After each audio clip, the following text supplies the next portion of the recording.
Hi everyone. Today let's talk about how to use a high power device to extend our PoE network more than 100 meters. Well, first we have to know about PoE technology. Well, PoE technology is basically helping us transmit power and data through an Ethernet cable.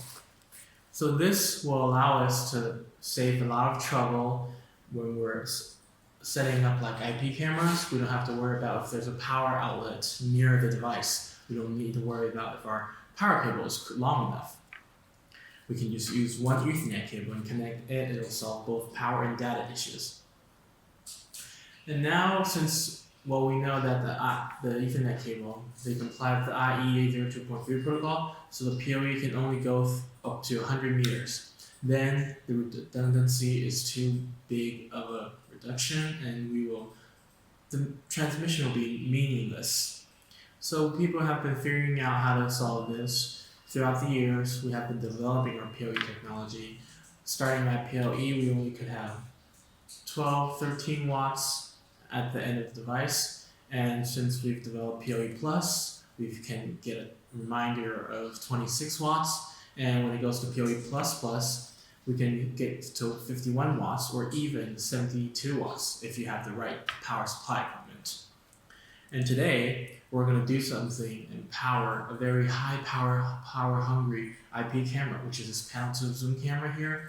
It is specially designed, it has a lot of motors, a lot of components, and when it's cold outside, it will turn on an internal heater. It will make the device keep in a warm state, which will protect it and keep it in an operating mode. So this consumes a lot of power. And now we're going to talk about how we're going to power this up. In this case, we're going to use a PoE extender. Right here, I have two really commonly seen PoE extenders in the market. This one here is a 1 in, 1 out PoE extender. This one is a 60 watts, 1 in, 2 out PoE extender. Just like its name, it describes the input and output. This one, they both have one input for receiving the power and data. And this one basically just extends the power and data. This one can split it in two of them. So two streams. This one has more of an expanding feature than this one. So this one right here is the plastic tube, as you can see, and this one is more of a metal casing. This allows it to be buried directly underground and resist harsh environments. And also, because of the material, and it can divide this power and data into two streams, it is a little bit more expensive than this plastic one. The plastic one is more used if you're just looking for extending your PoE system.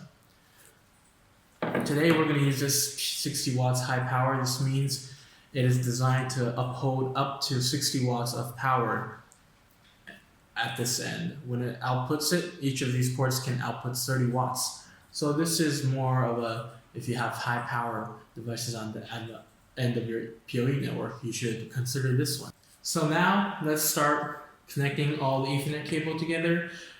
It's really easy to deploy. We have just connect all the Ethernet cables in the right place, and then it will work on its own. We don't have to a lot of coding, software, and we don't have to do any of that. So now this is our monitor in our NVR. It's a PoE NVR, which has a switch function integrated in it. So we're going to connect it to our PoE injector right here. This is our high power PoE injector. It injects 95 watts of power, which is more than enough to travel 100 meters of Ethernet cable and 200 meters of Ethernet cable, which will be enough to power the panel to zoom camera on the other end. So we're going to connect it to the Ethernet port because the data goes in here. And then it is connected to our alternating current. And then 100 meters Ethernet cable goes right here to the injector.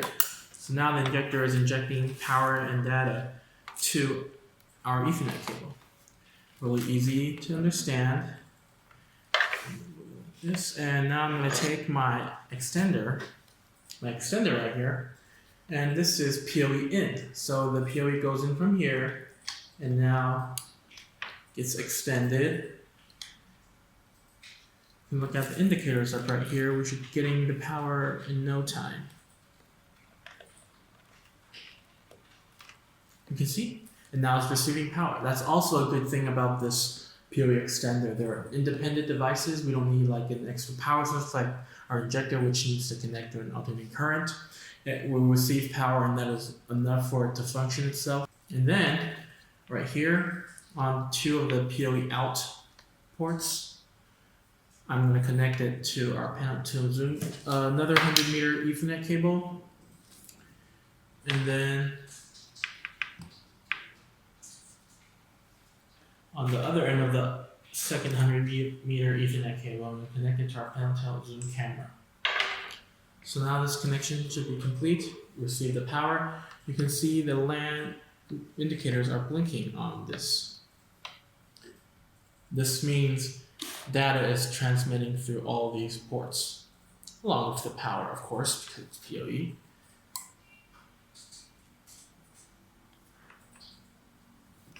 So now, let's wait a sec and let the camera self-check, self-diagnosis, and then we should receive the image on our monitor here. So you see it now, and this means our whole connection is set up. Everything's good in place, and that's pretty much it for this video. If you guys have any more questions, you can leave them in the section below. I'll take a look at them, and thank you for your time. I'll see you guys next time. Goodbye.